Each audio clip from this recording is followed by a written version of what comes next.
Welcome to exam विवेचना। तो दोस्तों, आज की इस वीडियो में हम डिस्कस करेंगे रस के बारे में। तो जैसा कि अगर आप हिंदी साहित्य या किसी और कंपटीशन की भी तैयारी कर रहे हो, वहाँ पर आपको रस के प्रश्न अवश्य आते हैं। खासकर अगर हम बात करें IIT कमीशन, IIT टेट या HP PGT हिंदी या नेट सेट इत्यादि, यहाँ पर तो रस अधिकतर प्रश्न पूछे ही जाते हैं। इसी के लिए आज की वीडियो को बनाया गया है। ये आपकी आगामी परीक्षा के लिए महत्वपूर्ण होने वाली है, इसलिए आप वीडियो को शुरू से लेकर अंत तक ध्यानपूर्वक देखिएगा। तो चलिए करते हैं आज की वीडियो को स्टार्ट। तो यहाँ पर पहला प्रश्न पूछा गया है, साहित्य में रस का क्या अर्थ होता है। विकल्प में है साहित्य की मिठास, किसी रस का आनंद, किसी फल का स्वाद या साहित्य से मिलने वाला आनंद अनुभूति। तो चलिए सही विकल्प बताइए यहाँ पर क्या होगा। तो यहाँ पर जो सही विकल्प हो जाएगा तो वो हो जाएगा विकल्प डी, साहित्य से मिलने वाली आनंद अनुभूति। मतलब साहित्य से जो आनंद आपको मिलती है, आनंद की जो अनुभूति होती है साहित्य से मिलने पर, उसे रस कहा जाता है। तो डी यहाँ पर सही विकल्प हो जाएगा। तो यहाँ पर देखिए थोड़ी सी व्याख्या भी दी गई है, व्याख्या को भी देख लेते हैं। व्याख्या इस प्रकार से है, साहित्य में रस का अर्थ है साहित्य से मिलने वाली आनंद अनुभूति, अर्थात साहित्य का शाब्दिक अर्थ आनंद है। हिंदी भाषा की किसी काव्य को पढ़ने या सुनने से जिस आनंद की प्राप्ति होती है उसे रस कहते हैं। शेष विकल्प असंगत हो जाएंगे। तो विकल्प डी, साहित्य से मिलने वाली आनंद अनुभूति, ये सही विकल्प हो जाएगा। अगला प्रश्न है 2, इसमें पूछा गया है, सहृदय की अवधारणा किस संप्रदाय से संबंधित या संबंध है। विकल्प में है ध्वनि, अलंकार, रस या वक्रोक्ति। तो यहाँ पर जो सही विकल्प हो जाएगा तो विकल्प सी सही हो जाएगा। यहाँ पर सहृदय की अवधारणा रस संप्रदाय से संबंधित है। चलिए अगला प्रश्न देख लेते हैं। यहाँ पर थोड़ी सी व्याख्या दी गई है, व्याख्या को देख लेते हैं पहले। व्याख्या इस प्रकार से है, सहृदय सामाजिक तथा साधारणीकरण की अवधारणा रस संप्रदाय से संबद्ध होती है। अगला प्रश्न है 3, इसमें पूछा गया है, जो भाव मन में केवल अल्पकाल तक संचरण करके चले जाते हैं उन्हें क्या कहा जाता है। विकल्प में है संचारी भाव, अनुभव, स्थायी भाव या विभाव। तो चलिए सही विकल्प का चयन करें, क्या आएगा यहाँ पर। तो जो भाव मन में केवल अल्पकाल तक संचरण करते हैं या आते हैं उन्हें संचारी भाव कहा जाता है। जो विकल्प ए है यहाँ पर बिल्कुल सही हो जाएगा। यहाँ पर थोड़ी सी व्याख्या दी गई है, व्याख्या को देख लेते हैं। व्याख्या है, जो भाव मन में केवल अल्पकाल तक संचरण करके चले जाते हैं उन्हें संचारी भाव या व्यभिचारी भाव कहा जाता है। संचारी भावों की कुल संख्या 33 है। तो ये बहुत ज़्यादा महत्वपूर्ण है, कई बार परीक्षा में से पूछा गया है कि जो संचारी भाव है इनकी संख्या कितनी है। तो इनकी संख्या है 33। तो कई बार ये प्रश्न भी बनता है कि जो संचारी भावों का दूसरा नाम क्या है। तो ये इनका दूसरा नाम है व्यभिचारी भाव। ठीक है, इसे भी याद रखिएगा, महत्वपूर्ण है ये भी। अगला प्रश्न है 4, इसमें पूछा गया है, आलंबन और उद्दीपन विभावों के कारण उत्पन्न भावों को बाहर प्रकाशित करने वाले कार्य कहलाते हैं। तो क्या कहलाते हैं ये। विकल्प में है विभाव, अनुभाव, संचारी भाव या स्थायी भाव। तो सही विकल्प का चयन करें, यहाँ पर क्या आएगा। तो जो आलंबन और उद्दीपन विभावों के कारण उत्पन्न भावों को बाहर प्रकाशित करने वाले कार्य अनुभाव कहलाए जाते हैं। यहाँ पर जो विकल्प ब है बिल्कुल सही हो जाएगा। थोड़ी सी व्याख्या यहाँ पर दी गई है, व्याख्या देख लेते हैं पहले।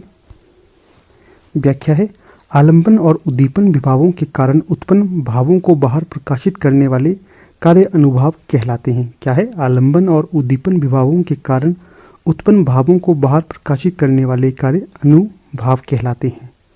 तो बी यहाँ पर सही विकल्प हो जाएगा। अगला प्रश्न है 5, इसमें पूछा गया है, किस भाव की परिपक्व अवस्था को रस कहा जाता है। क्या है, किस भाव की परिपक्व अवस्था को रस कहा जाता है। विकल्प में है अनुभाव, विभाव, संचारी भाव या स्थायी भाव। तो पांचवें का सही विकल्प चयन करना है आपने, कौन सा होगा। तो यहाँ पर जितने भी प्रश्न आपके साथ डिस्कस कर रहा हूँ ये पहले किसी परीक्षा में पूछे गए हैं, इसीलिए आपके ये आगामी परीक्षा के लिए महत्वपूर्ण होने वाले हैं। इसलिए वीडियो को शुरू से लेकर अंत तक ध्यानपूर्वक देखिएगा। इसी के साथ आपको बता दूं, हमारी टीम के द्वारा IIT कमीशन और PGT हिंदी के लिए कोर्स लॉन्च कर दिए गए हैं। अगर इंटरेस्टेड हो तो संपर्क कर सकते हो।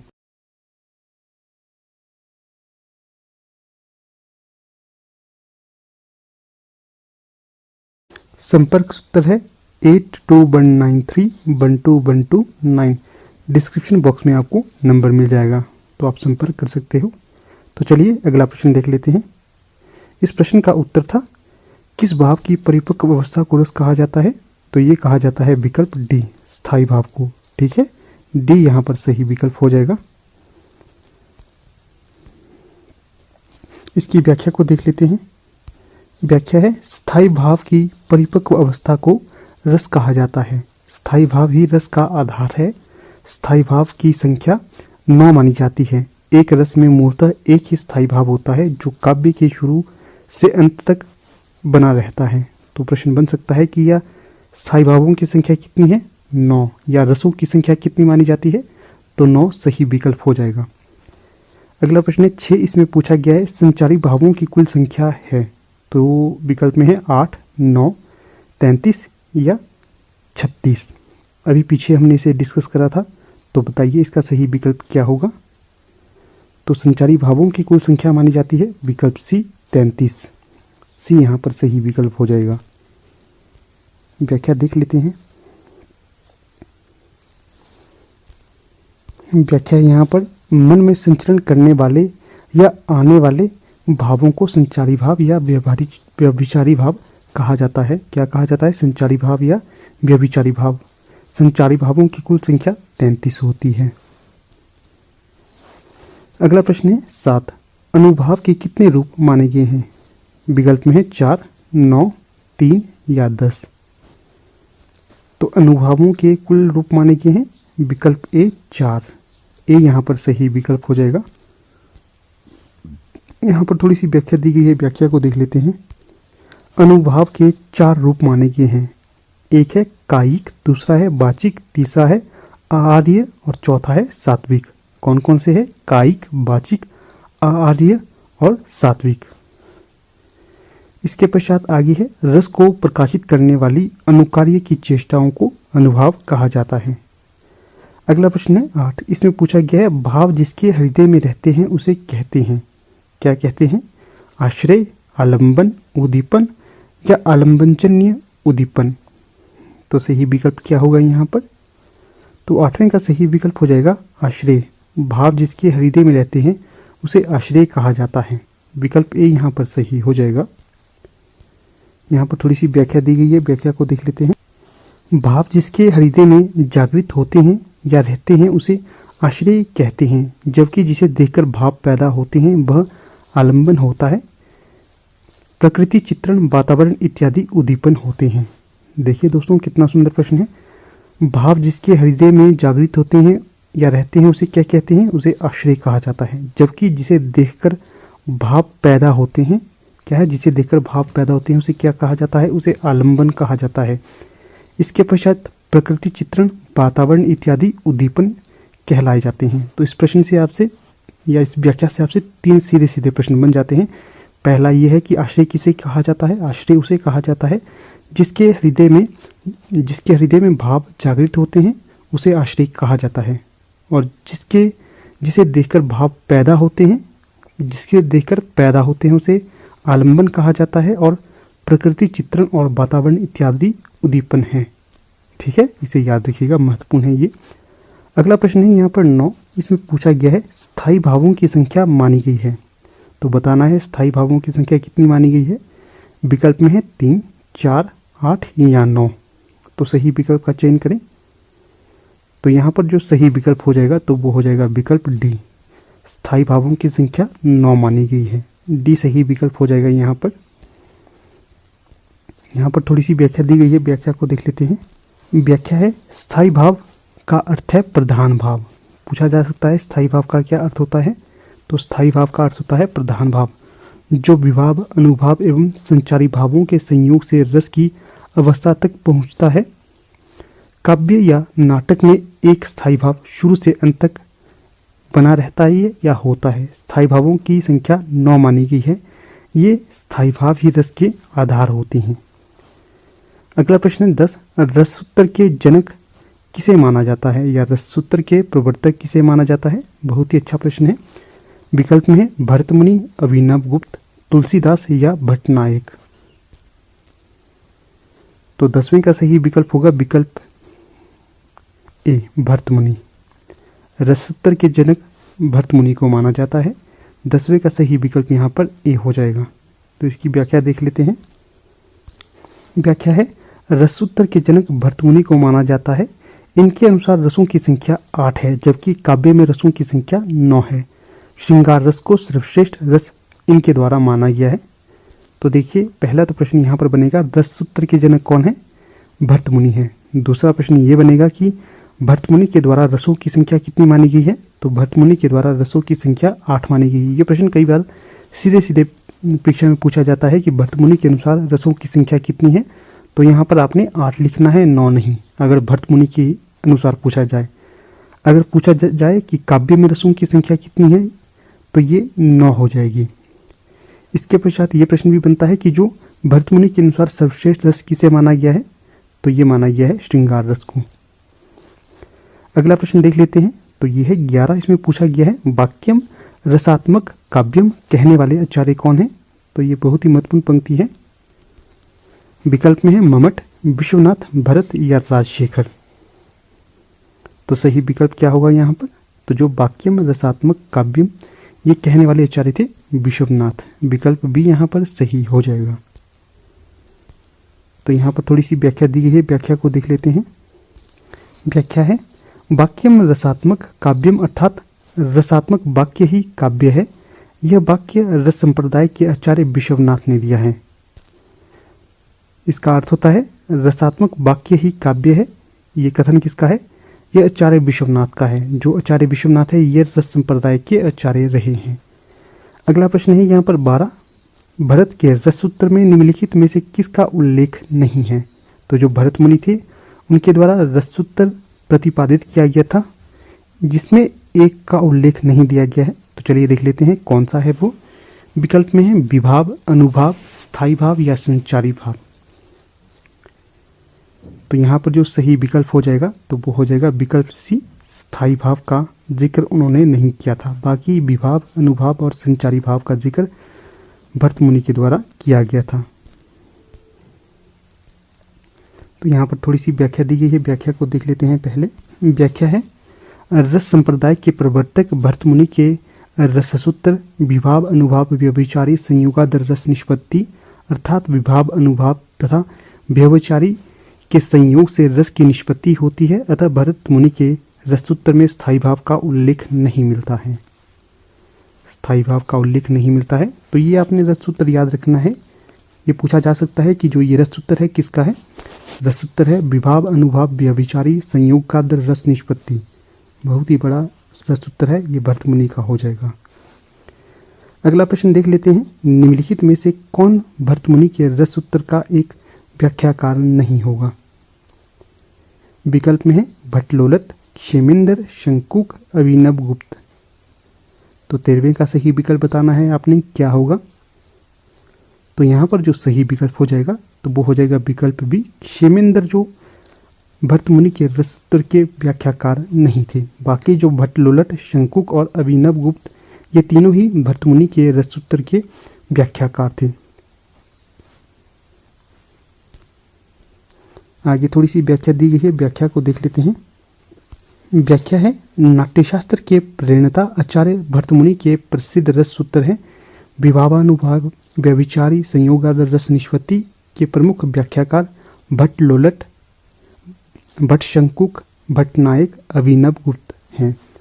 तो कई बार ये भी पूछा जाता है कि जो भरतमुनि के ये रससूत्र थे इसके जो व्याख्याकारों की संख्या कितनी थी? तो ये थी 4। और वो कौन कौन से थे?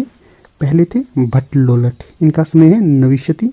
फिर थे भट्टशंकुक या शंकुक, इनकी जो अवधि रही या समय रहा है तो ये भी नविशती रहा है। इसके पश्चात भट्टनायक, इनका समय भी था 11वीं शती का। फिर है अभिनव गुप्त, इनका समय भी 11वीं शती का रहा है। 2 ऐसे आचार्य हैं भट्टलोलट और शंकुक, इनका 9वीं शती रहा है। और 2 ऐसे हैं भट्टनायक और अभिनव गुप्त, इनका 11वीं शती रहा है।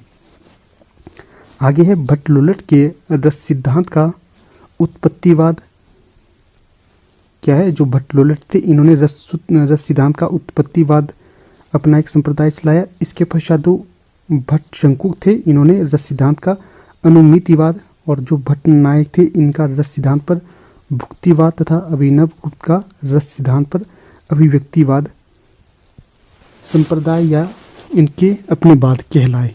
ये इनके बाद थे।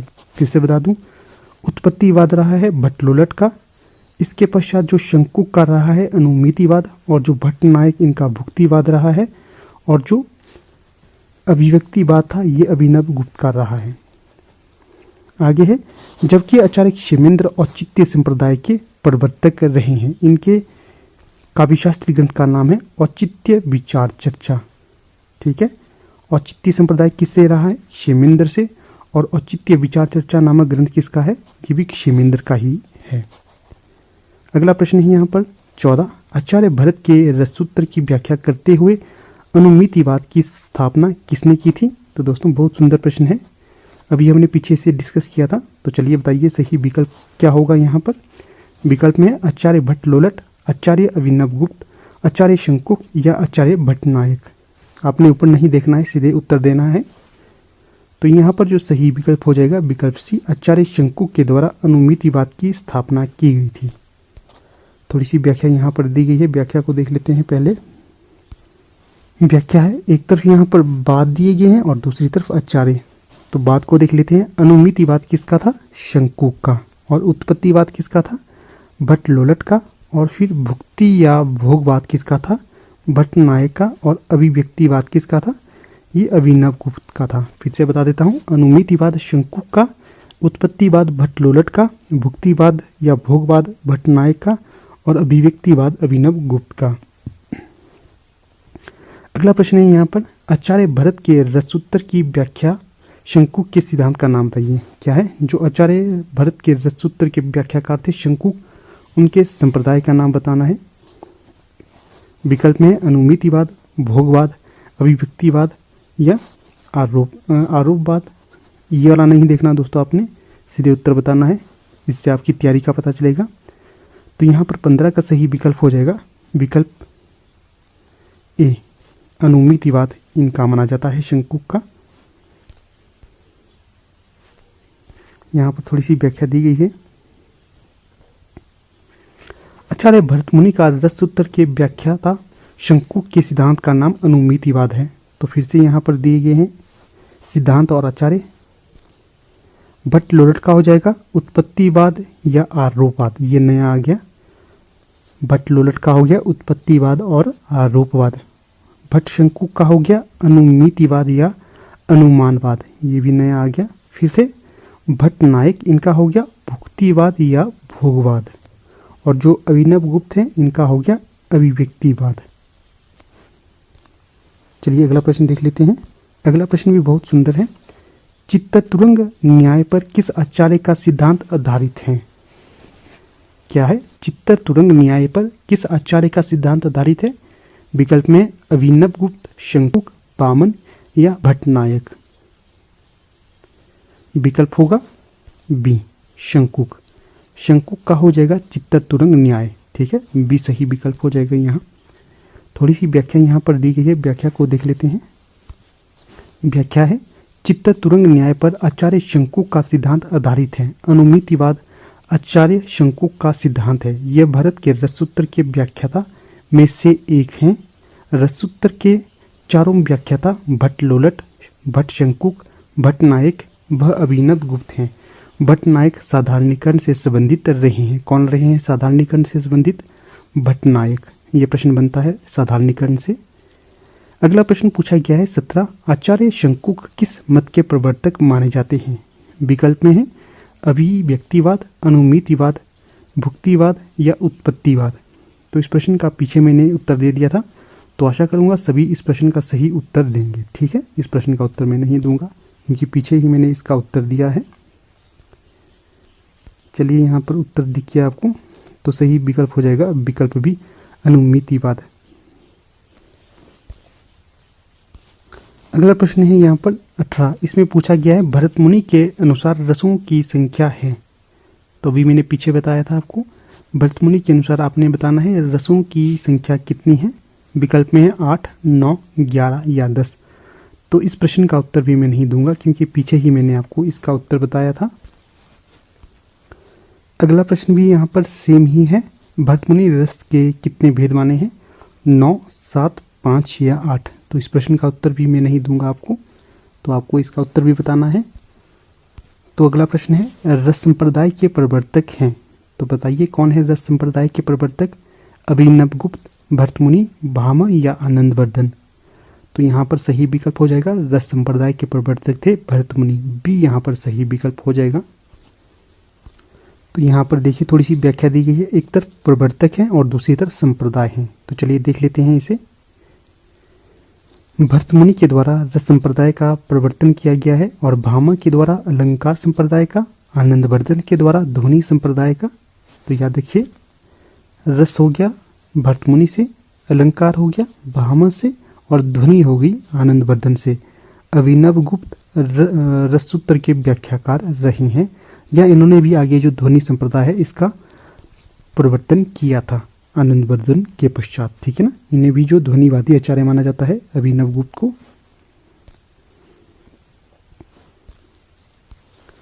अगला प्रश्न यहाँ पर पूछा गया है, अमर्ष क्या है? विकल्प में है एक काव्य दोष, एक संचारी भाव, एक काव्य गुण या एक अलंकार। तो यहाँ पर सही विकल्प का चयन करें। अमर्ष का क्या होगा? अमर्ष एक संचारी भाव होगा। यहाँ पर जो विकल्प बी है ये सही हो जाएगा। 21 का सही विकल्प बी हो जाएगा। यहाँ पर आगे इसकी व्याख्या देख लेते हैं। व्याख्या है, मन में आने वाले संचरण करने वाले भावों को संचारी भाव अथवा व्यभिचारी भाव कहा जाता है। संचारी भावों की कुल संख्या 33 है। अमर्ष भी एक संचारी भाव ही है जो विरोधी का अपकार करने की अक्षमता से उत्पन्न दुख के कारण उत्पन्न होता है। यह अपने अपमान या तिरस्कार के कारण उत्पन्न क्षोभ है। तो ये प्रश्न पूछा जा सकता है कि जो अपने अपमान या तिरस्कार के कारण उत्पन्न होने वाला क्षोभ या संचारी भाव है उसे क्या कहा जाता है? तो ये अमर्ष होगा, ठीक है। इसका भी ध्यान रखिए, ये भी महत्वपूर्ण हो जाएगा। तो ठीक है, अब बताइएगा, वीडियो के अंत में हमने 21 प्रश्नों को डिस्कस किया, तो इनमें से आपके कितने प्रश्न सही हुए हैं, ठीक है ना। तो चीटिंग करके नहीं बताना है, सही सही बताना है कितने प्रश्न आपके सही हुए हैं। तो चलिए अब करते हैं वीडियो का एंड। Thank you. अगला प्रश्न है यहाँ पर 22। इसमें पूछा गया है, निस्दिन बरसत नैन हमारे, इस पंक्ति में किस रस का वर्णन किया गया है? विकल्प में है वीर, भयानक, वात्सल्य या श्रृंगार। तो यहाँ पर सही विकल्प का चयन करें, क्या आएगा? तो यहाँ पर जो सही विकल्प हो जाएगा तो वो होगा विकल्प डी, श्रृंगार रस का प्रयोग इस पंक्ति में किया गया है। तो चलिए आगे थोड़ी सी व्याख्या है, व्याख्या को देख लेते हैं। निस्दिन बरसत नैन हमारे में श्रृंगार रस है। इसमें आगे कौन सा है? इसमें भी वियोग रस का या वियोग श्रृंगार का वर्णन किया गया है। जहाँ पर हृदय में उत्साह उत्पन्न हो वहाँ वीर रस होता है। जैसे फहरी ध्वजा फड़की भुजा बलिदान की ज्वालामुखी। क्या है? जैसे फहरी ध्वजा फड़की भुजा बलिदान की ज्वालामुखी। जहाँ भय उत्पन्न करने वाली वस्तु या दृश्य को देखकर भय की सृष्टि हो, भयानक रस होता है। जैसे उधर गर्जी सिंधु लहरियाँ कुटिल काल के जाली सी। क्या है? उधर गर्जी सिंधु लहरियाँ कुटिल काल के जालों सी। तो यहाँ पर भयानक रस हो जाएगा, ठीक है। तो इसका ध्यान रखिएगा, महत्वपूर्ण प्रश्न है ये।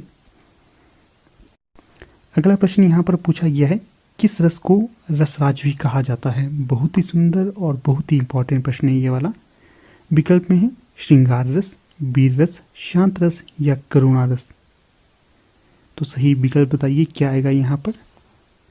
तो यहाँ पर जो सही विकल्प हो जाएगा तो विकल्प ए, श्रृंगार रस को रसराज भी कहा जाता है। इसका ध्यान रखिएगा, बहुत ही ज़्यादा महत्वपूर्ण प्रश्न है ये। आगे यहाँ पर थोड़ी सी व्याख्या दी गई है, व्याख्या को भी देख लेते हैं। श्रृंगार रस को रसराज कहा जाता है। श्रृंगार रस के दो भेद हैं, संयोग श्रृंगार और वियोग श्रृंगार। ये जो है श्रृंगार रस को रसराज कहा जाता है, महत्वपूर्ण है। और आगे श्रृंगार रस के भी दो भेद हैं, एक हो गया संयोग श्रृंगार और दूसरा हो गया वियोग श्रृंगार। जो संयोग श्रृंगार है इसकी व्याख्या आगे की है। संयोग श्रृंगार उसे कहा जाता है जहाँ नायक और नायिकाओं के मिलन का वर्णन हो जैसे बतरस लालच लाल की मुरली धरी लुकाए। अर्थात संयोग से विप्राय यहाँ पर होगा जहाँ पर नायक और नायिकाओं का मिलन हो, इसके पश्चात जहाँ पर उनके सुख की अनुभूति का वर्णन किया गया हो, जहाँ पर उन्हें सुख अनुभव होता है, एक दूसरे के साथ रहने में आनंद प्राप्ति होती है, तो वो होता है संयोग श्रृंगार। इसी प्रकार जो वियोग श्रृंगार होता है जहाँ नायक और नायिका के विरह का वर्णन किया गया हो। अर्थात विरह का तात्पर्य यहाँ पर ये हो जाएगा कि जब नायक और नायिकाएं एक दूसरे से बिछड़ जाते हैं या उनका अलगाव हो जाता है और उन्हें अपने पति या पत्नी की याद सताती है, वहाँ पर वियोग श्रृंगार हो जाता है। और यहाँ पर उदाहरण के लिए पंक्ति दी गई है, हे खगमृग हे मधुकर स्नैनी तुम देखी सीता मृगनैनी। तो ये जो पंक्ति है ये हो जाएगी वियोग श्रृंगार की, और जो यहाँ पर बतरस लालच लाल की मुरली धरी लुकाए तो ये हो जाएगी आपकी संयोग श्रृंगार की। यहाँ पर नायक और नायिका में थोड़ी सी कुटिल शरारतें इत्यादि छिपी रहती हैं, इसका भी ध्यान रखिएगा, ये भी महत्वपूर्ण है। अगला प्रश्न पूछा गया है, निम्नलिखित में से कौन सा रस है, चयन कीजिए। यहाँ पर पंक्तियां दी हैं, मेरे तो गिरिधर गोपाल दूसरा ना कोई, जाके सिर मोर मुकुट मेरो पति सोई। विकल्प है शांत, श्रृंगार, करुण या हास्य। तो सही विकल्प बताइए यहाँ पर क्या आएगा। तो जो ये पंक्तियां नायिका के द्वारा अपने नायक अर्थात गोपाल श्री कृष्ण जी के लिए कही गई हैं, तो यहाँ पर जो पंक्ति का वर्णन किया गया है तो ये श्रृंगार का वर्णन किया गया है। सही विकल्प यहाँ पर बी हो जाएगा। ये देखिए सही विकल्प बी हो जाएगा। तो व्याख्या यहाँ पर है, मेरे तो गिरिधर गोपाल दूसरा ना कोई, जाके सिर मोर मुकुट मेरो पति सोई। में श्रृंगार रस है, सांसारिक वस्तुओं तथा व्यक्तियों के प्रति वैराग्य की भावना से शांत रस की निष्पत्ति होती है। जैसे मोहन महल की प्रथम सीढ़ी या बिन ज्ञान चरित्र समेकता नहीं लहे, किसी वस्तु या विकृति वेशभूषा को देखकर मन या हृदय में हास्य की भावना उत्पन्न होती है। जैसे देखही सिंही सुरती मुस्काती बर लायक दुल्हन जग नाही। तो ये कुछ चीज़ की व्याख्या थी, यहाँ पर देखिएगा और स्वयं भी पढ़िएगा, बहुत महत्वपूर्ण है ये पंक्तियाँ। ठीक है, इसी के साथ आपको बता दूं हमारी टीम के द्वारा पीजीटी हिंदी और एआईटी कमीशन के लिए कोर्स लॉन्च कर दिए गए हैं। अगर आप लोग इंटरेस्टेड हो तो संपर्क कर सकते हो। ठीक है,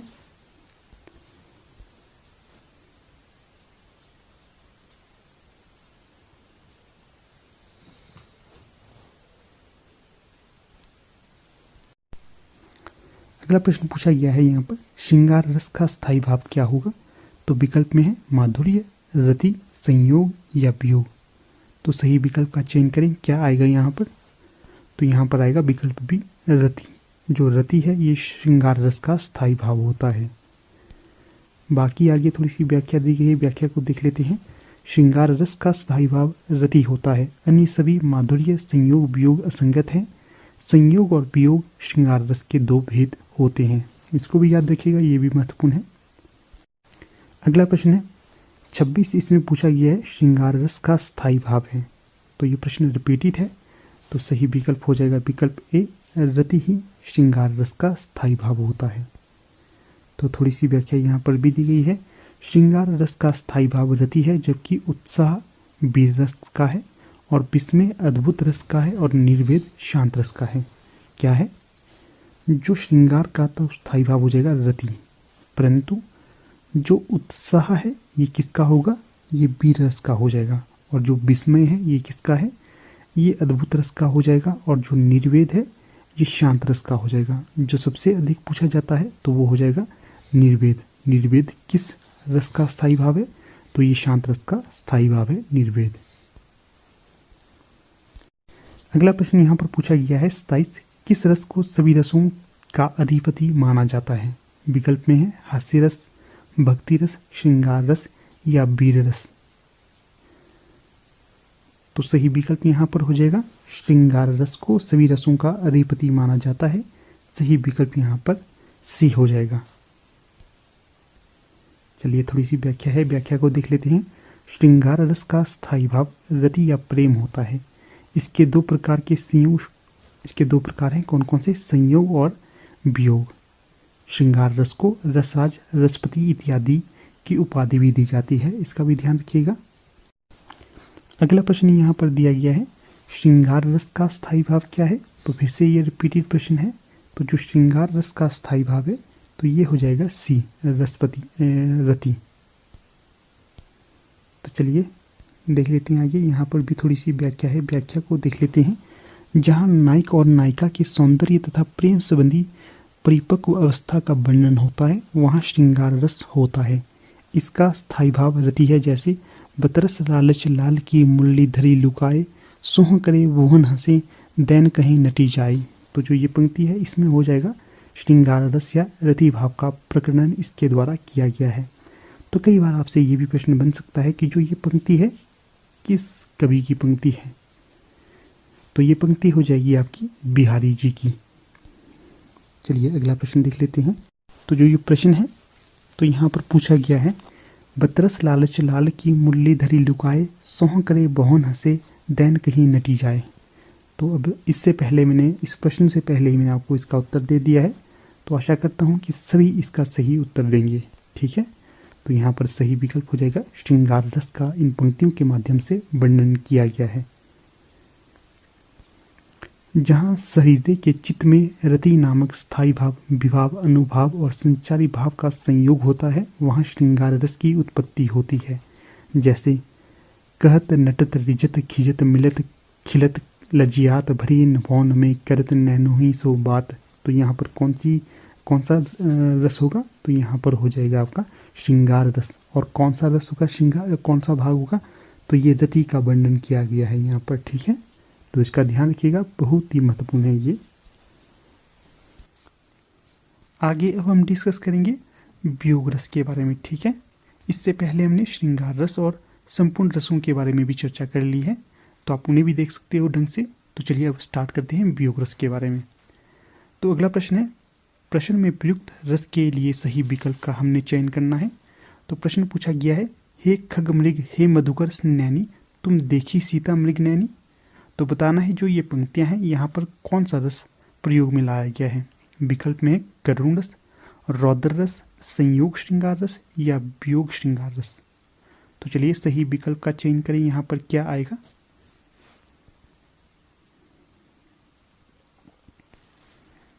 तो यहाँ पर जो सही विकल्प आएगा तो वो आएगा विकल्प डी, वियोग श्रृंगार रस का प्रयोग इन पंक्तियों में किया गया है। ठीक है, चलिए देख लेते हैं। यहाँ पर डी सही विकल्प होगा। उक्त पंक्तियों में वियोग श्रृंगार रस है।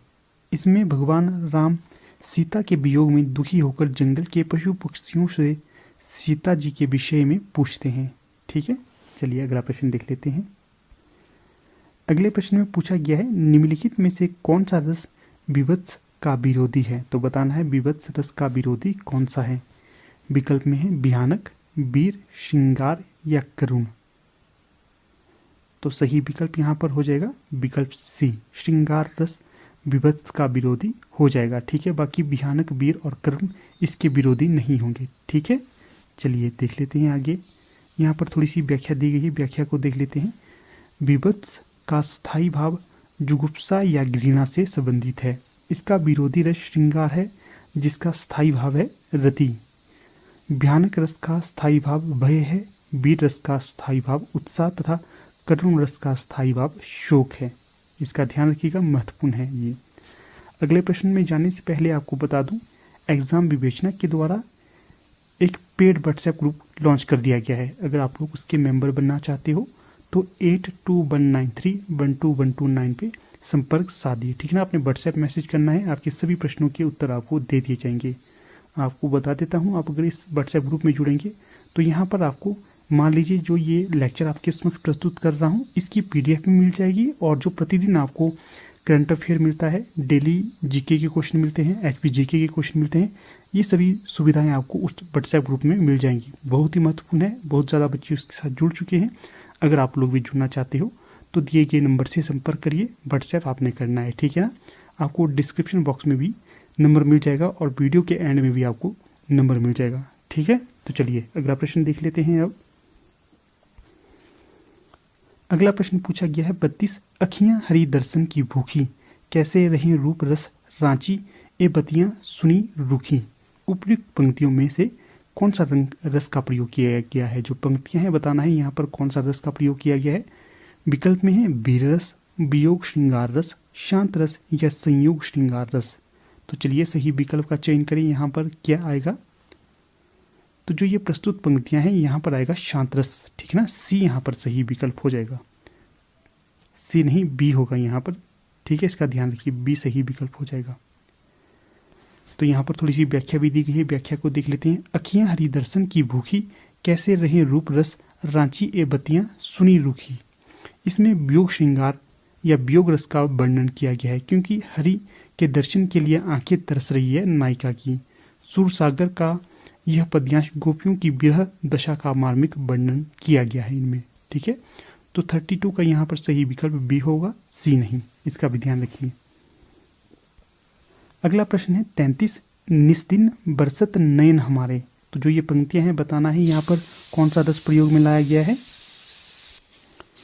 तो विकल्प आपके समक्ष दिए गए हैं, करुण रस, रौद्र रस, वियोग श्रृंगार रस या अद्भुत रस। तो सही विकल्प का आपने चयन करना है। यहाँ पर क्या आएगा, तो जो ये पंक्तियां हैं, निसी दिन बरसत नयन हमारे, तो यहाँ पर जो सही विकल्प आएगा तो वो आएगा विकल्प सी, वियोग श्रृंगार का यहाँ पर वर्णन किया गया है, सी यहाँ पर सही विकल्प हो जाएगा। तो यहाँ पर थोड़ी सी व्याख्या दी गई है, व्याख्या को भी देख लेते हैं। निशिदिन बरसत नयन हमारे में वियोग श्रृंगार है, जहाँ नायक और नायिका के विरह का वर्णन होता है। वियोग श्रृंगार उसे कहा जाता है।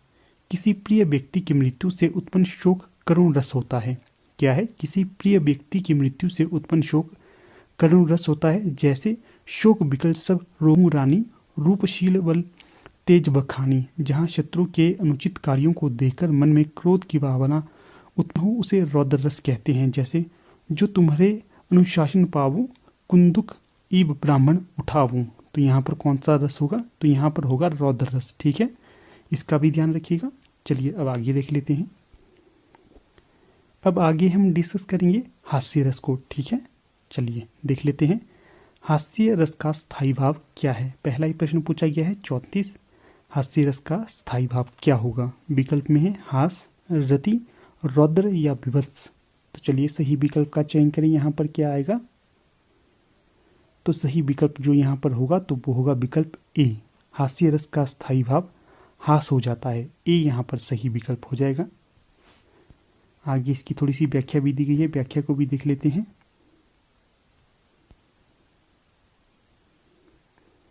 व्याख्या है, हास्य रस का स्थायी भाव हास होगा। हिंदी में स्थायी भावों की संख्या है 9, याद रखिएगा, हिंदी में स्थायी भावों की संख्या कितनी है, 9। इसी के साथ अगर पूछा जाए हिंदी में रसों की संख्या कितनी है, तो वो भी 9 हो जाएगी। तो कई बार ये प्रश्न सीधा सीधा बनता है कि जो भरत मुनि थे उनके द्वारा रसों की संख्या कितनी मानी गई है या स्थायी भावों की संख्या कितनी मानी गई है, तो उनके द्वारा मानी गई थी 8। इसका भी ध्यान रखना है आपने, ठीक है। चलिए देख लेते हैं आगे रस और स्थायी भाव कौन कौन से हैं और किस प्रकार से हैं। जो श्रृंगार रस है इसका स्थायी भाव होगा रति, याद रखिएगा, मोस्ट इंपॉर्टेंट है ये। जो श्रृंगार रस है इसका स्थायी भाव रति होगा। इसके पश्चात जो हास्य रस है इसका हो जाएगा स्थायी भाव हास, और जो करुण रस है इसका स्थायी भाव शोक हो जाएगा, और जो रौद्र रस है इसका स्थायी भाव क्रोध हो जाएगा, और जो वीर रस है इसका उत्साह हो जाएगा, भयानक रस का भय हो जाएगा, विभत्स रस का जुगुप्सा हो जाएगा, अद्भुत रस का आश्चर्य हो जाएगा, और शांत रस का निर्वेद हो जाएगा। इसे कहीं पर नोट करिएगा, मोस्ट इंपॉर्टेंट है, यहाँ से आपका 1 नंबर अवश्य बनता है, ठीक है। चलिए अगला प्रश्न देख लेते हैं। अब अगले प्रश्न को देखने से पहले आपको ये दिखा देता हूँ, हमारी टीम के द्वारा पीजीटी हिंदी, एलटी कमीशन और एलटी टेट के लिए कोर्स लॉन्च कर दिए गए हैं। अगर आप लोग इंटरेस्टेड हो तो आप संपर्क कर सकते हो। संपर्क सूत्र के लिए आपके पास नंबर दिया गया है 8219312129। इसमें आप व्हाट्सएप करिए और आपके सभी डाउट्स या आपके प्रश्नों के उत्तर दे दिए जाएंगे, ठीक है ना। संपर्क अवश्य कीजिएगा, आपको इन कोर्स से अवश्य लाभ मिलेगा। तो चलिए अब जाते हैं अपने प्रश्नों की तरफ। तो अब आगे हम डिस्कस करेंगे करुण रस के बारे में, ठीक ना, करुण रस। तो प्रश्न है पहला 35, देखी सुदामा की दीन दशा, करुणा करी के करुणा निधि रोए में कौन सा रस होगा। विकल्प में है वियोग श्रृंगार रस, रौद्र रस, करुण रस या शांत रस। तो यहाँ पर जो पंक्तियाँ हैं इनमें होगा करुण रस। तो जब भगवान श्री कृष्ण सुदामा जी की दीन दशा और करुण स्थिति को देखते हैं तो वो रोने लगते हैं। इसमें जो रस होगा तो वो होगा सी, करुण रस। ठीक है, तो यहाँ पर थोड़ी सी व्याख्या भी दी गई है, व्याख्या को भी देख लेते हैं। देखिए सुदामा की दीन दशा करुणा करिके करुणानिधि रोय में करुण रस है। इसमें भगवान श्री कृष्ण अपने मित्र सुदामा की दशा देखकर अपने आंसू बहा रहे हैं। जहाँ नायक और नायिका के विरह बिछड़ने का वर्णन हो वहाँ वियोग श्रृंगार होता है। क्या है दोस्तों, जहाँ नायक और नायिका के बीच विरह या विछुड़न होता है तो वहाँ पर वियोग श्रृंगार होगा। जैसे हे खगमृग, क्या है, हे खगमृग हे मधुकर श्रेणी तुम देखी सीता मृग नयनी। तो यहाँ पर जैसे भगवान श्री राम पक्षियों से पूछ रहे हैं, हे पक्षियों क्या आपने सीता को देखा है कहीं पर। तो यहाँ पर वियोग श्रृंगार रस होगा और जो उपयुक्त पंक्तियां हैं यहाँ पर होगा आपका करुणा रस या करुण रस। ठीक है, इसका ध्यान रखिए, महत्वपूर्ण है ये भी। अगला प्रश्न यहाँ पर पूछा गया है 36, करुण रस का स्थायी भाव क्या है। विकल्प में है उत्साह, शोक, रति या हास्य। तो अभी पीछे मैंने आपको इसका उत्तर बता दिया था, अगर आपने ढंग से देखा होगा तो आप सही विकल्प का चयन करेंगे यहाँ पर। तो चलिए सही विकल्प का चयन करें, क्या आएगा यहाँ पर। तो यहाँ पर जो करुण रस का स्थायी भाव होगा तो वो हो जाएगा आपका विकल्प बी, शोक। तो थोड़ी सी व्याख्या यहाँ पर दी गई है, व्याख्या को देख लेते हैं। करुण रस का स्थायी भाव शोक होता है, वीर रस का स्थायी भाव उत्साह होता है, श्रृंगार रस का स्थायी भाव रति होता है और हास्य रस का स्थायी भाव हास्य होता है। ठीक है, चलिए अगला प्रश्न देख लेते हैं 37, प्रिय वह मेरा प्राण प्यारा कहाँ है, दुखजल निधि में डूबी का सहारा कहाँ है। तो बताना है इन पंक्तियों में किस रस का प्रयोग किया गया है। विकल्प में श्रृंगार, रौद्र, करुण या शांत। तो सही विकल्प का यहाँ पर चयन करना है। तो यहाँ पर सही विकल्प हो जाएगा 37 का सी, करुण रस का प्रयोग यहाँ पर किया गया है। तो चलिए देख लेते हैं व्याख्या। किसी प्रिय व्यक्ति के चिर विरह अथवा इच्छित वस्तु की अप्राप्ति से उत्पन्न होने वाले शोक आदि भाव के सम्मिश्रण को करुण रस कहते हैं। अर्थात शोक स्थायी भाव, विभाव, अनुभाव तथा संचारी भाव के संयोग से करुण रस की दशा प्राप्त होती है। अतः प्रश्नगत पंक्तियों में करुण रस का प्रयोग किया गया है। अगला प्रश्न है 38, पूछा गया है निम्न में से किस रस का स्थायी भाव शोक है। अभी हमने इसे डिस्कस करा है, आशा करूंगा सभी इसका सही उत्तर ही चयन करेंगे। विकल्प में है रौद्र, वीर, करुण या भयानक। तो 38 का सही विकल्प क्या होगा। तो सही विकल्प यहाँ पर हो जाएगा विकल्प सी, जो आपका शोक है इसका स्थायी भाव करुण हो जाएगा। तो चलिए आगे देख लेते हैं व्याख्या। करुण रस का स्थायी भाव आपका शोक होता है। किसी प्रिय व्यक्ति के चिर विरह अथवा इच्छित वस्तु की अप्राप्ति से उत्पन्न होने वाले शोक आदि भाव सम्मिश्रण को करुण रस कहते हैं। अगला प्रश्न है 39, करुण रस का स्थायी भाव क्या होगा। तो सही विकल्प यहाँ पर बी हो जाएगा, शोक। तो यहाँ पर थोड़ी सी आपकी फिर से ये स्थायी भाव और रस के बारे में बताया गया है, इसको देख लीजिएगा, मैंने पहले ही आपको बता दिया है। चलिए अगला प्रश्न देख लेते हैं। तो इसमें भी पूछा गया है करुण रस का स्थायी भाव होगा, तो ये हो जाएगा विकल्प बी, शोक। ठीक है, तो यहाँ पर भी थोड़ी सी व्याख्या दी गई है, तो इसे भी आप देख लीजिएगा, पिछले प्रश्न के अकॉर्डिंग ये व्याख्या है। अगला प्रश्न फिर से इसी प्रकार का है, निम्न में से किस रस का स्थायी भाव शोक है। तो ये हो जाएगा विकल्प सी, करुण का। ठीक है, सी यहाँ पर सही विकल्प हो जाएगा। तो यहाँ पर थोड़ी सी व्याख्या भी दी गई है, व्याख्या को देख लेते हैं। करुण रस का स्थायी भाव शोक होता है। किसी प्रिय व्यक्ति के चिर विरह अथवा इच्छित वस्तु की अप्राप्ति से उत्पन्न होने वाले शोक नामक स्थायी भाव, विभाव, अनुभाव एवं संचारी भाव के सम्मिश्रण से करुण रस की निष्पत्ति होती है या निष्पत्ति करता है। ठीक है,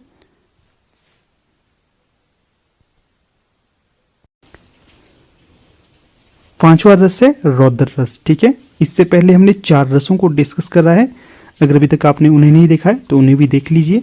चलिए अब देखते हैं अगला प्रश्न। जो रौद्र रस का स्थायी भाव है तो ये बताना है क्या होगा रौद्र रस का स्थायी भाव। विकल्प में है क्रोध, भय, उत्साह या विस्मय। सही विकल्प का चयन करें, क्या आएगा यहाँ पर। तो जो रौद्र रस का स्थायी भाव होगा तो वो होगा विकल्प ए क्रोध।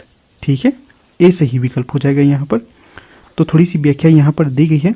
रौद्र रस का स्थायी भाव क्रोध होगा, भयानक रस का स्थायी भाव भय होगा और वीर रस का स्थायी भाव उत्साह होगा, अद्भुत रस का स्थायी भाव विस्मय हो जाएगा। तो ये याद रखिएगा, ये भी महत्वपूर्ण है।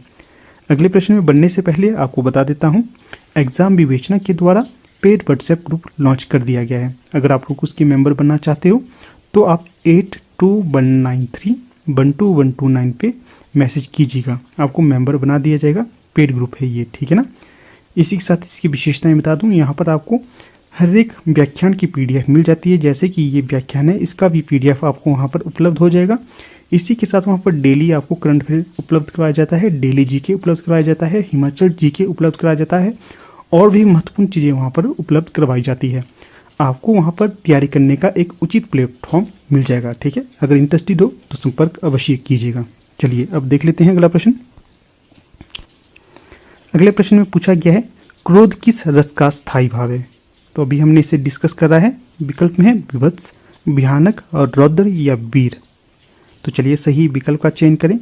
क्रोध किस रस का स्थायी भाव होगा, तो ये हो जाएगा आपके रौद्र रस का स्थायी भाव क्रोध। ठीक है ना, सी यहाँ पर सही विकल्प हो जाएगा। यहाँ पर देखिए थोड़ी सी व्याख्या है, व्याख्या को देख लेते हैं पहले। जिस काव्य को पढ़ने या सुनने से क्रोध की अनुभूति होती है वहाँ रौद्र रस होता है। रौद्र रस का स्थायी भाव क्रोध होता है। उदाहरण के लिए श्री कृष्ण के सुन वचन अर्जुन क्रोध से जलने लगे, सब शील अपना भूल कर करतल युगल मलने लगे, संसार देखे अब हमारे शत्रु रण में मृत पड़े, करते हुए ये घोषणा वे हो गए उठकर खड़े। तो ये जो भगवान श्री कृष्ण ने जब महाभारत का युद्ध हो रहा था उस समय अर्जुन को ये कुछ ऐसे वचन सुनाए थे जिससे अर्जुन क्रोधित हो गए थे और अपने शत्रुओं को मारने के लिए तैयार हो गए थे। ठीक है, याद रखिएगा ये भी। चलिए अब आगे है वीर रस। ठीक है, इसे देख लेते हैं। इसमें पूछा गया है प्रश्न संख्या 44, वीर रस का स्थायी भाव क्या है। विकल्प में है रति, हास्य, उत्साह या क्रोध। तो सही विकल्प का चयन करना है आपने 44 के। तो जो वीर रस का स्थायी भाव होगा तो ये हो जाएगा विकल्प सी उत्साह। वीर रस का स्थायी भाव उत्साह होगा। तो यहाँ पर थोड़ी सी व्याख्या है, इसे भी देख लेते हैं। वीर रस का स्थायी भाव उत्साह, हास्य रस का स्थायी भाव हास और श्रृंगार रस का स्थायी भाव रति और रौद्र रस का स्थायी भाव क्रोध। तो अब मुझे पूर्ण आशा है कि जितने भी आपसे कोई स्थायी भाव या रस के बारे में पूछा जाएगा तो आप सभी के ढंग से उत्तर दे देंगे। ठीक है ना, क्योंकि इतनी प्रैक्टिस हमने की है। चलिए अब अगला प्रश्न देख। अगले प्रश्न 45 में पूछा गया है, कुरुक्षेत्र कविता में मुख्य रस कौन सा है। बहुत ही सुंदर प्रश्न है दोस्तों। विकल्प में है वीर, श्रृंगार, करुण या वात्सल्य। तो जो रामधारी सिंह दिनकर जी की प्रसिद्ध कविता है कुरुक्षेत्र, तो इसका मुख्य रस पूछा गया है क्या होगा। तो यहाँ से आपने ये आइडिया लगा ही दिया होगा कि जो कुरुक्षेत्र रण का मैदान है तो वहाँ पर कौन सा रस आपको झलकित हो रहा है। ठीक है ना, किसकी झलक आपको मिल रहा है, क्या आपको अंदाज़ा मिल रहा है। तो यहाँ पर सही विकल्प होगा विकल्प ए। यहाँ पर वीर रस का वर्णन किया गया है, ए सही विकल्प हो जाएगा। तो देखिए यहाँ पर व्याख्या दी गई है, रामधारी सिंह दिनकर कृत कुरुक्षेत्र में वीर रस का प्रयोग किया गया है, जबकि श्रृंगार, करुण और वात्सल्य रस असंगत। अगला प्रश्न है यहाँ पर 46, वीर तुम बड़े चलो, धीर तुम बड़े चलो, सामने पहाड़ हो, सिंह की दहाड़ हो, में कौन सा रस होगा। तो जो ये पंक्तियाँ पूछी गई है यहाँ पर, तो इनमें बताना है कौन से रस का प्रयोग किया गया है। विकल्प में है श्रृंगार रस, हास्य रस, वीर रस या भक्ति रस। तो चलिए सही विकल्प का चयन करें, क्या आएगा यहाँ पर। तो जो ये प्रस्तुत पंक्तियां हैं यहाँ पर हो जाएगा आपका वीर रस। ठीक है, 46 का सही विकल्प सी हो जाएगा। अगला प्रश्न है 51, वीर रस का स्थायी भाव क्या होगा। विकल्प में है क्रोध, भय, विस्मय या उत्साह। तो आशा करूंगा सभी इसका सही उत्तर देंगे। तो वीर रस का स्थायी भाव हो जाएगा उत्साह, डी सही विकल्प हो जाएगा यहाँ पर।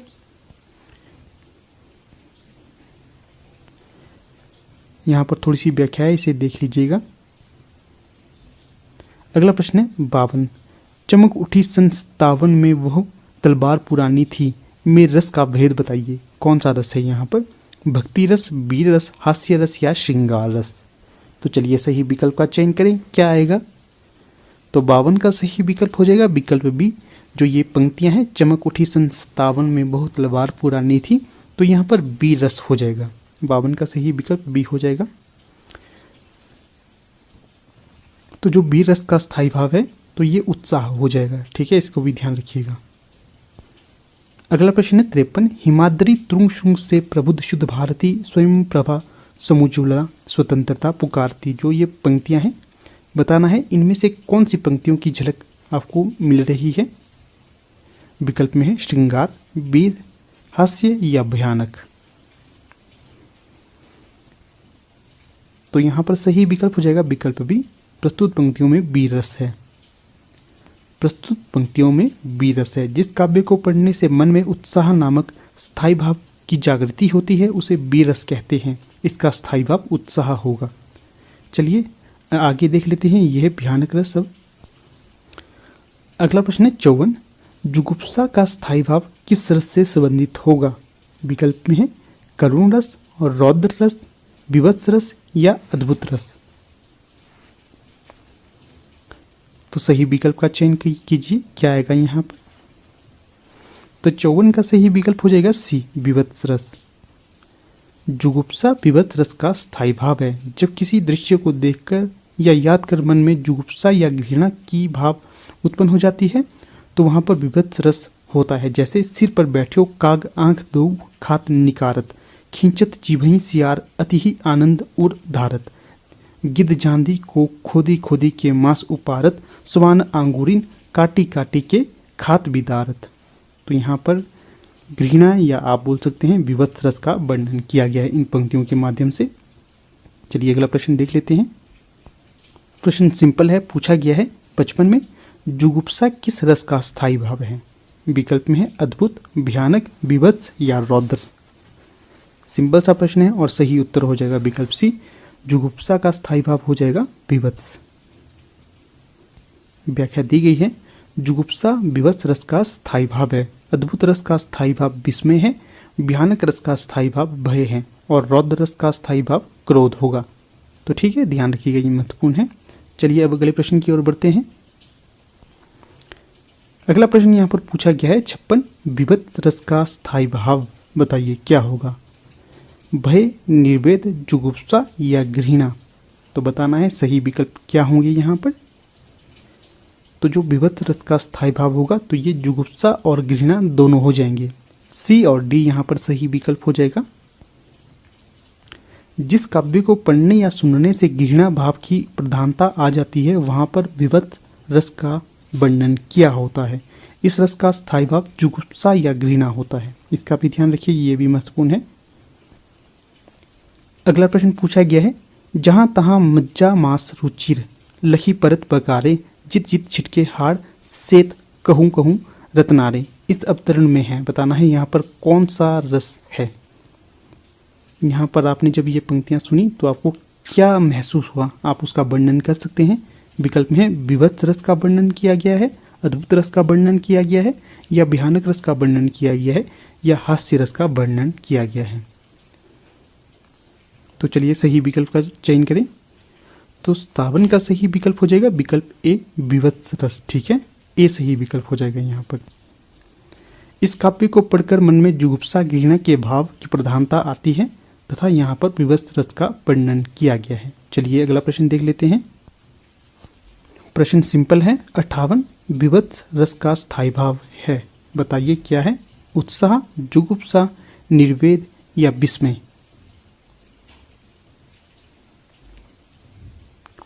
तो जो विभत्स रस है इसका स्थायी भाव हो जाएगा जुगुप्सा। पी सही विकल्प हो जाएगा यहाँ पर। व्याख्या दी गई है तो व्याख्या को पढ़ लेना। चलिए अब अगला प्रश्न देख लेते हैं। अगले प्रश्न में जाने से पहले आपको हमारी टीम के द्वारा लॉन्च किए गए कोर्सों के बारे में बता देता हूँ। पहला है पीजीटी हिंदी के लिए, एलटी कमीशन के लिए और एलटी टैट के लिए। अगर आप लोग इन्हें परचेज करना चाहते हो तो आप दिए गए नंबर से संपर्क करिए। संपर्क सूत्र है 8219312129। आप लोग इन कोर्स को अवश्य लीजिए, आपके एग्ज़ाम को क्रैक करने के लिए बहुत महत्वपूर्ण साबित होंगे। ठीक है, अगर ज्वाइन करना चाहते हो, लेना चाहते हो तो संपर्क अवश्य कीजिएगा। प्रश्न पूछा गया है, बीभत्स रस का स्थायी भाव है। विकल्प में है क्रोध, भय, विस्मय या जुगुप्सा। तो बताइए क्या होगा। तो यहाँ पर सही विकल्प हो जाएगा विकल्प डी, जुगुप्सा।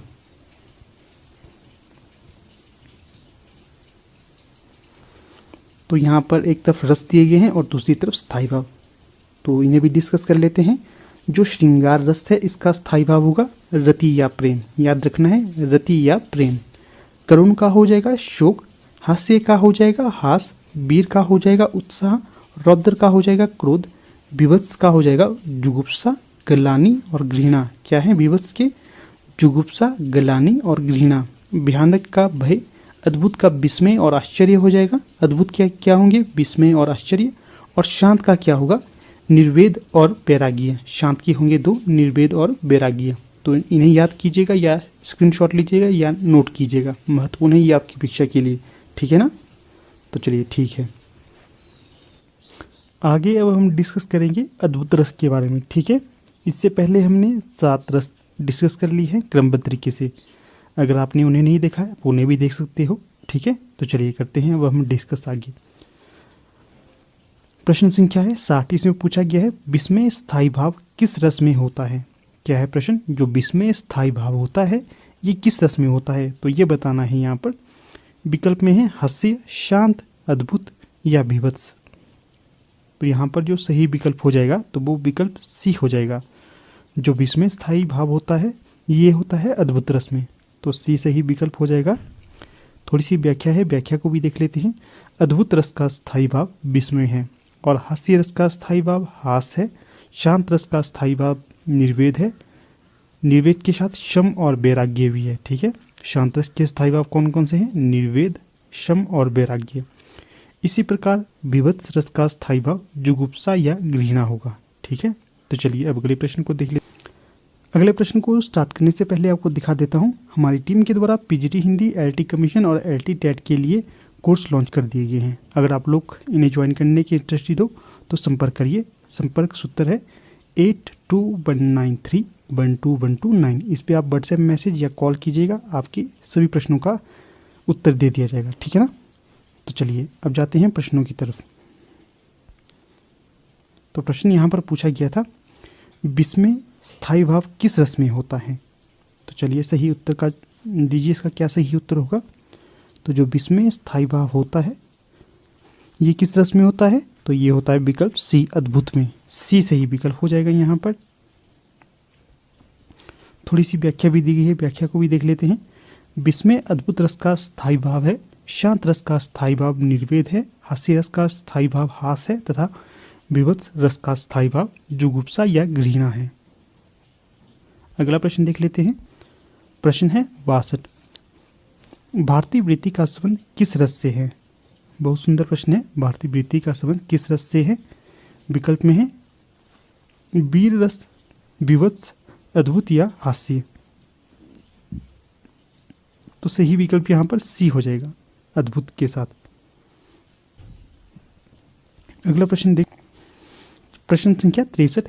केशव कही न जाए का कहिए, देखत तब रचना विचित्र अति समूचे, मन ही मन रहिए। तो बताना है इन पंक्तियों में कौन सा रस होगा। विकल्प में है रौद्र रस, शांत रस, भयानक रस या अद्भुत रस।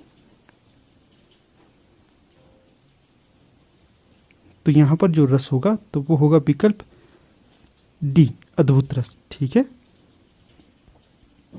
तो थोड़ी सी व्याख्या यहाँ पर दी गई, व्याख्या को भी देख लेते हैं। केशव कही न जाए का कहिए, देखत न तब रचना विचित्र अति समूचे, मन ही मन रहिए। ये काव्य पंक्ति किसकी होगी? केशवदास की। के अद्भुत रस का बोध इन पंक्तियों के माध्यम से होता है। तो केशव का यहाँ पर तात्पर्य है कृष्ण, राम, ईश्वर। तो इसको भी ध्यान रखिए, ये भी पूछा जाता है केशव का क्या तात्पर्य होता है।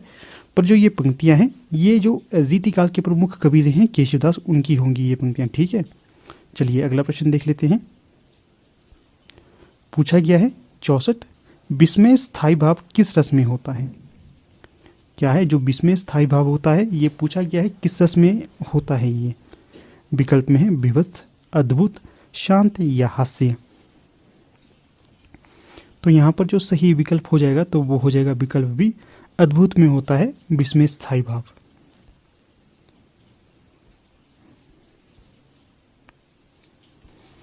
तो आगे यहाँ पर थोड़ी सी व्याख्या भी दी गई है। विस्मय अद्भुत रस का स्थायी भाव है। जिस काव्य को पढ़ने से मन में विस्मय या आश्चर्य नामक स्थायी भाव की जागृति या उत्पत्ति होती है वहाँ अद्भुत रस होता है। अर्थात विस्मय नामक स्थायी भाव विभाव, अनुभाव और संचारी भाव के संयोग को अद्भुत रस कहते हैं। ठीक है, चलिए अब अगला प्रश्न देख लेते हैं।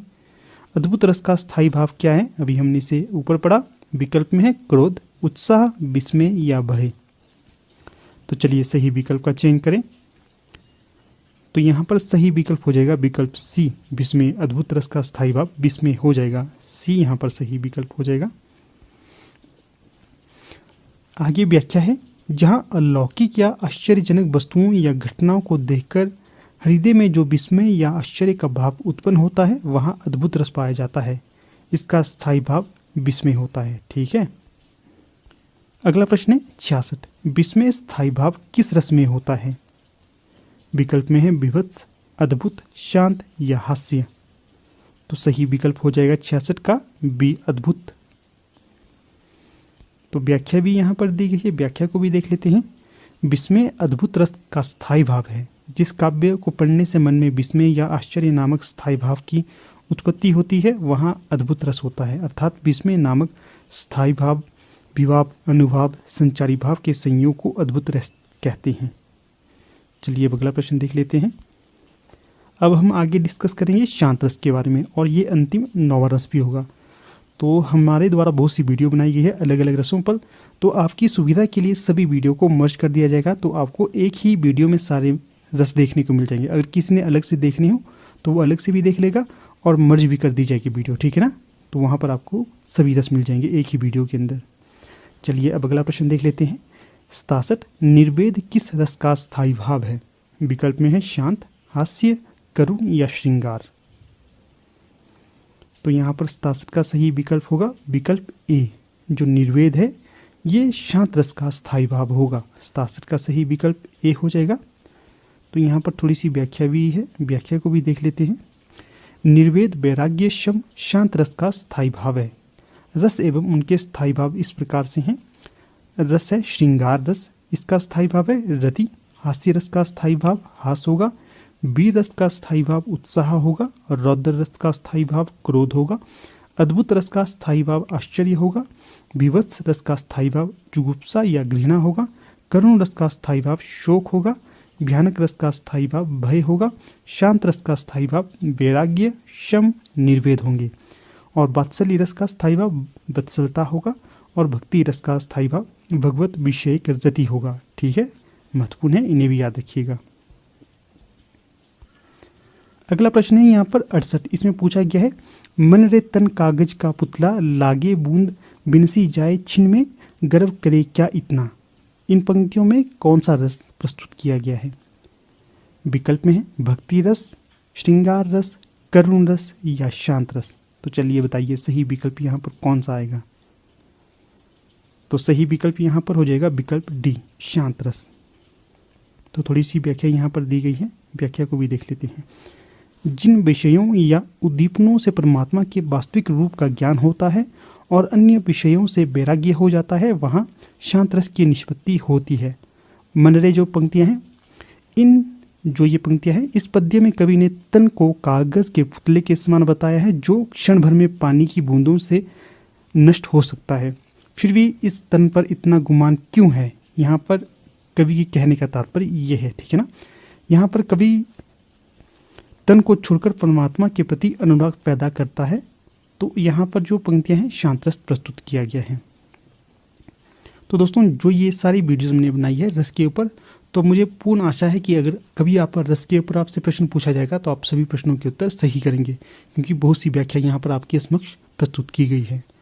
तो चलिए अब अगला प्रश्न देख लेते हैं। पूछा गया है 69 में, शांत रस का स्थायी भाव है, तो बताना है कि जो शांत रस है इसका स्थायी भाव क्या होगा। विकल्प में है निर्वेद, रति, श्रृंगार या ग्लानि।